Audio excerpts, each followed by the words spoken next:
Hello students, I hope that you all are doing great. अगर आपने अभी तक MHI 101 एग्ज़ाम की प्रिपरेशन के लिए कुछ भी पढ़ाई नहीं की है तो आप बिल्कुल सही जगह आए हो।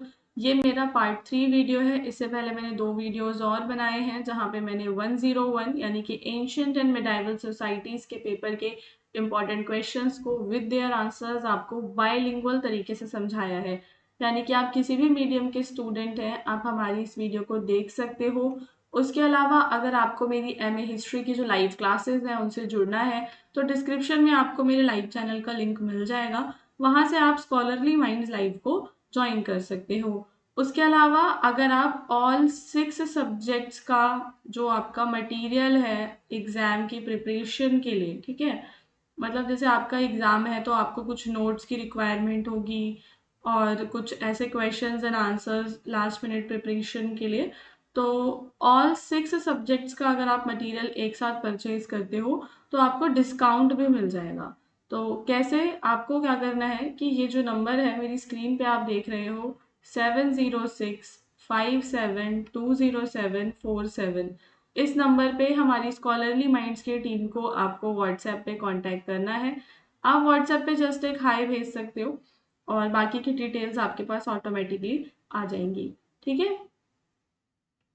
तो पार्ट 3 का जो हमारा पहला क्वेश्चन है उसके अंदर आपको बताना है कि किस तरीके से जो एग्रीकल्चर ने ह्यूमंस की एक्टिविटीज को प्रभावित किया। ठीक है, ह्यूमन की एक्टिविटीज को कैसे आपके एग्रीकल्चर यानी कि कृषि ने प्रभावित किया, इस पे हम चर्चा करेंगे। सो एग्रीकल्चर गाइस एक बहुत ही इम्पॉर्टेंट टर्निंग पॉइंट रहा है ह्यूमन हिस्ट्री का। ये नियोलिथिक पीरियड में इसकी शुरुआत होती है जब लोगों ने क्रॉप्स को कल्टीवेट करना शुरू कर दिया और एनिमल्स को डोमेस्टिकेट करना शुरू कर दिया था। ठीक है, तो कृषि मानव इतिहास का सबसे महत्वपूर्ण परिवर्तन बिंदुओं में से एक है। इसका आरंभ नवपाषाण काल में हुआ जब मनुष्यों ने खेती करना और पशुओं को पालतू बनाना शुरू किया। इस परिवर्तन ने मानव जीवन को खानाबदोश जीवन से स्थायी जीवन की ओर बदल दिया था। ठीक है, तो अब हम यहाँ पे क्या देखते हैं कि जो ह्यूमन लाइफ है वो एक नोमैडिक लाइफ से सेटल्ड कम्युनिटीज में वो ट्रांसफॉर्म हो चुकी थी। मतलब कि पहले की जो लाइफ थी वो नोमैडिक थी, यानी यहाँ से वहाँ भोजन की तलाश में वो लोग घूमते थे। बट अब वो एज अ सेटल्ड कम्युनिटीज रहने लग जाएंगे क्योंकि खेती करेंगे। अब खेती जब होती है तो लंबे समय तक एक ही जगह पे रहना पड़ता है। ठीक है, तो एग्रीकल्चर का इन्फ्लुएंस हम देखते हैं। उनका लाइफस्टाइल सेटल्ड हो गया था, कॉन्स्टेंटली अब वो मूव नहीं कर रहे थे। ठीक है, तो कृषि ने मनुष्यों को लगातार घूमने के बजाय एक स्थान पर बसने के लिए प्रेरित किया, जिससे कि विलेजेस का फॉर्मेशन होता है, परमानेंट सेटलमेंट्स बन जाती हैं, स्टेबल फूड सप्लाई एग्रीकल्चर से मिलता है जिससे कि न्यूट्रिशन इम्प्रूव होता है, स्टारवेशन कम होता है। ठीक है, तो पॉपुलेशन भी फिर बढ़ेगी क्योंकि अब आप एक जगह रह रहे हो, आप खेती कर रहे हो, एक सेटल्ड लाइफ जी रहे हो, तो जनसंख्या वृद्धि वहां से होती है। अब लोग जो है मर नहीं रहे जल्दी, भुखमरी नहीं फैल रही है और सोशल स्ट्रक्चर्स बन जाते हैं।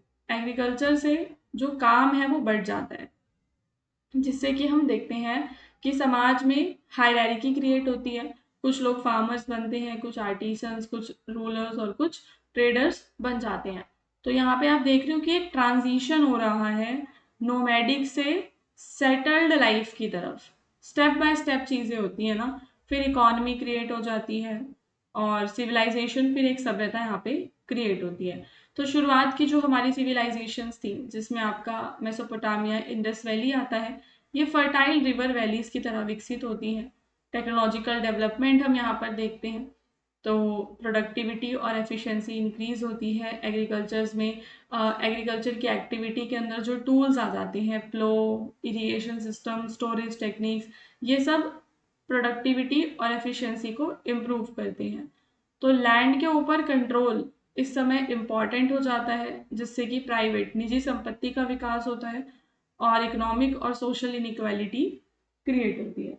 ठीक है, फिर धीरे धीरे व्यापार में बढ़ोतरी होगी, कल्चरल और रिलीजियस चेंजेस आएंगे, लोग अपने नेचर को, फर्टिलिटी गॉड्स की पूजा करने लग जाएंगे। एग्रीकल्चर से फेस्टिवल्स वगैरह कुछ सीजन्स जुड़ जाते हैं, लॉन्ग डिस्टेंस ट्रेड होता है, एग्रीकल्चर के गुड्स को एक्सचेंज किया जाता है।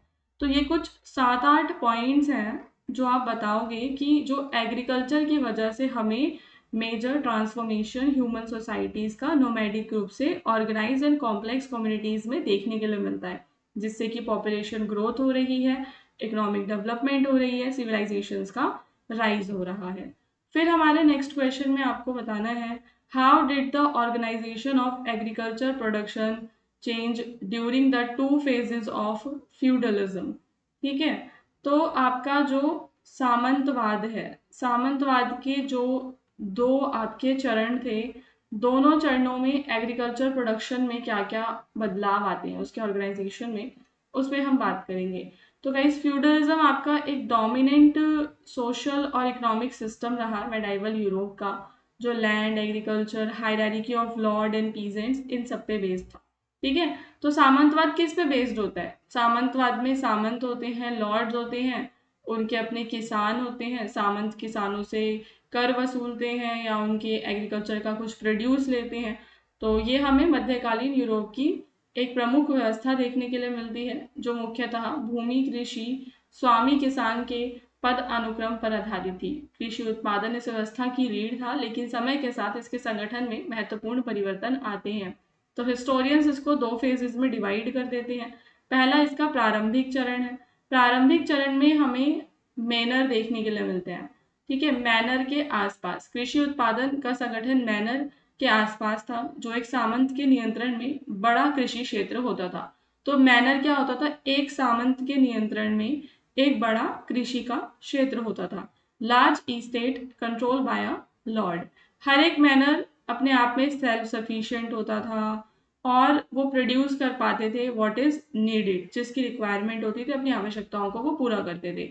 तो ऐसा हम अर्ली फेज में देखते हैं। लेबर कृषि दासों की श्रम सेवा होती थी। जो किसान होते थे वो सुरक्षा के बदले सामंत की भूमि पर काम करते थे। उन्हें सामंत की निजी भूमि पर बिना वेतन के श्रम भी देना पड़ता था। इसके अलावा जो प्रोडक्शन है, फर्स्ट फेज में हमें केवल लोकल कंजम्पशन के लिए देखने के लिए मिलता है, व्यापार के लिए नहीं देखने के लिए मिलता। तो जो सरप्लस था, अधिशेष बहुत कम था, मार्केट एक्सचेंज भी हमें लिमिटेड देखने के लिए मिलता है। बट बाद में क्या होता है? बाद में एक ऐसी मार्केट डेवलप हो जाती है जहाँ पे सब्सिस्टेंस से अब मार्केट प्रोडक्शन होने लग गया, यानी कि वो कृषि जो पहले केवल निर्वाह के लिए, अपनी लोकल नीड्स के लिए की जाती थी, अब वो यहाँ पे प्रोडक्शन आपका मार्केट के लिए हो जाएगा। फार्मर्स जो हैं वो सरप्लस क्रॉप्स को प्रोड्यूस करने लग जाएंगे, टाउन्स में सेल करेंगे, मार्केट में सेल करेंगे। अनपेड लेबर सर्विस जो है अब धीरे धीरे खत्म हो जाएगी और मनी पेमेंट्स मिलने लगेगी। तो पीजेंट्स जो है लैंडलॉर्ड्स को रेंट देंगे। अब वो उनके जो बिना पैसे के काम करते थे ना, वो नहीं करेंगे। इसके अलावा जो पूरा मैनर प्रणाली हमने शुरू में देखा था कि मैनर एक रीजन होता था जो बड़े एक लॉर्ड के अंतर्गत आता था, तो ये सेल्फ सफिशिएंट सिस्टम अब वीक हो जाएगा। प्रोडक्शन अब रीजनल और लॉन्ग डिस्टेंस ट्रेड नेटवर्क से कनेक्ट हो जाएगा। टाउन्स का विकास होगा, ट्रेड का विकास होगा। पीजेंट्स का जो स्टेटस है सर्फडम से, अब क्या धीरे धीरे वो चीज़ें खत्म हो जाएंगी। उनके पास ज़्यादा फ्रीडम आएगी और उनके अच्छे कॉन्ट्रेक्चुअल जो रिलेशंस हैं वो लैंडलॉर्ड के साथ बन जाएंगे। ठीक है, फिर आपका ये क्वेश्चन जो कि मतलब इम्पॉर्टेंट है और समटाइम्स ये रिपीट होता है, लाइक मैनी टाइम्स ये रिपीट होता है, बट ऐसा मतलब कंफर्म नहीं है कि वो इस बार भी आपका रिपीट होगा। सो यहाँ पे आपका क्वेश्चन है, how did market and fair develop as a centre of commercial activities. तो मार्केट और फेयर किस तरीके से कमर्शियल एक्टिविटीज के शेयर बनते हैं, इसके बारे में हमें बात करनी है। Just a minute. ओके, सो इस क्वेश्चन पे चलते हैं जहाँ पे आपको मार्केट और फेयर के बारे में बताना है कि किस तरीके से मार्केट्स और fair centres of commercial activities बन जाते हैं। तो मेडाइवल पीरियड में हम क्या देखते हैं कि एग्रीकल्चर की ग्रोथ होती है, पॉपुलेशन बढ़ती है, जो टाउन्स हैं वहाँ पे ट्रेड एक्सपेंड होता है, जिसकी वजह से मार्केट लगते हैं, फेयर मेले वगैरह नियमित रूप में समय समय पर लगते रहते हैं। तो मेलों का काम क्या होता है? जो मेले होते हैं वो प्रोड्यूसर्स और अर्बन कंज्यूमर्स के बीच में एक लिंक की तरह काम करते हैं। सो मार्केट का डेवलपमेंट होता है, टाउन्स की ग्रोथ होती है। डेवलपमेंट ऑफ मार्केट से क्या क्या चीज़ें आप देखते हो, जैसे कि आपका टाउन है, एक टाउन के अंदर लोग रहते हैं। अब वो लोग एग्रीकल्चर करेंगे, वहां पे कुछ सरप्लस बचेगा, कुछ लोग क्राफ्ट प्रोडक्शन में लग जाएंगे, तो वहां पे चीजें आएंगी, जिससे कि अब उन्हें एक परमानेंट मार्केट प्लेस चाहिए होगा जहां पे वो इन चीजों को सेल करेंगे। अब जो हमारे आर्टिसंस होंगे वो अपने किसी एक पर्टिकुलर क्राफ्ट में लग जाएंगे, कोई वीविंग करेगा, कोई मेटल वर्क करेगा, कोई लेदर के गुड्स बनाएगा, जिससे कि रेगुलर एक्सचेंज ऑफ गुड्स हमें मार्केट में देखने के लिए मिलेगा। करेंसी का यूज करेंगे वो, तो जो यूज ऑफ मनी है अब बार्टर सिस्टम को रिप्लेस कर देगा। मार्केट ज़्यादा ऑर्गेनाइज्ड और एफिशिएंट हो जाएंगे। मर्चेंट्स का रोल यहाँ पे इंक्रीज होगा, प्रोड्यूसर्स एंड बायर्स को मर्चेंट्स कनेक्ट करेंगे और ट्रेडिंग नेटवर्क जो है अक्रॉस द रीजन इस्टेब्लिश हो जाएंगे। सिटीज डेवलप हो जाएंगे, परमानेंट मार्केट प्लेसेस की तरह बाजार और ट्रेडिंग स्ट्रीट्स, और वो सेंटर्स बनेंगे गाइस डेली कमर्शियल एक्टिविटीज का। तो इस तरीके से ये सारे पॉइंट्स हैं जो आपको बताने हैं मार्केट के विकास में। And then you have to write about the fairs. तो फेयर का जो काम है वो पीरियोडिक होता है, समझ रहे हो? जैसे कि जो मार्केट होती है वो हमें ऑल ओवर द ईयर आप उसको वहीं देखोगे, लेकिन मेले किसी अवसर पर लगाए जाएंगे, विशेष अवसर पर लगते हैं, टेम्पररी होते हैं, बट ये बड़े पैमाने पे, बड़े पैमाने के बाजार होते हैं। काफी सारे जो फेयर्स हैं जनरली किसी टेम्पल के आसपास, किसी पिलग्रिमेज साइट के आसपास लगाया जाएगा, जहाँ पे ट्रेडिंग एक्टिविटीज की जाएंगी। फेयर्स में ट्रेडर्स होंगे, डिफरेंट डिफरेंट रीजन्स के आते हैं, और लॉन्ग डिस्टेंस ट्रेड फेयर्स में हमें luxury goods and textiles and spices देखने के लिए मिलते हैं। जो फार्मर्स हैं वो अपने एग्रीकल्चर प्रोडक्ट को बेचते हैं, आर्टिसंस अपने हैंडमेड गुड्स को बेचते हैं। तो फेयर्स कंट्री साइड और टाउन के बीच का एक ब्रिज की तरह, एक सेतु की तरह होते हैं। They are not only economic, पर ये एक प्रकार के सोशल इवेंट हैं जहाँ पे लोग अपने एंटरटेनमेंट के लिए, कम्युनिकेशन के लिए, कल्चरल एक्सचेंज के लिए इकट्ठा होते थे। तो मार्केट और फेयर दोनों इंपॉर्टेंट था, क्योंकि उसने व्यापार का विकास किया।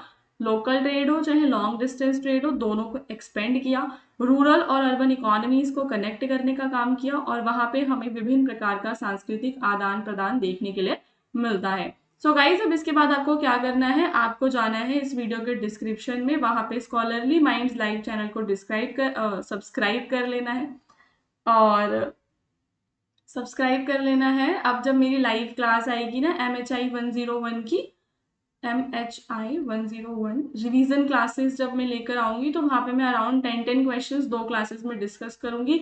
तो बचे हुए जो 20 क्वेश्चंस हैं, जो हमें टॉप मोस्ट 20 क्वेश्चंस लगते हैं, वो हम कोशिश करेंगे कि हम रिवीजन क्लासेस में उन्हें कवर कर लें। आपका पहला एग्जाम होने वाला है ये, तो आपको कोशिश करनी है कि आप ज़्यादा प्रिपरेशन करो इस एग्जाम के लिए, जहाँ से आपका कॉन्फिडेंस भी बूस्ट होगा। Okay, so all the best for your exam preparation.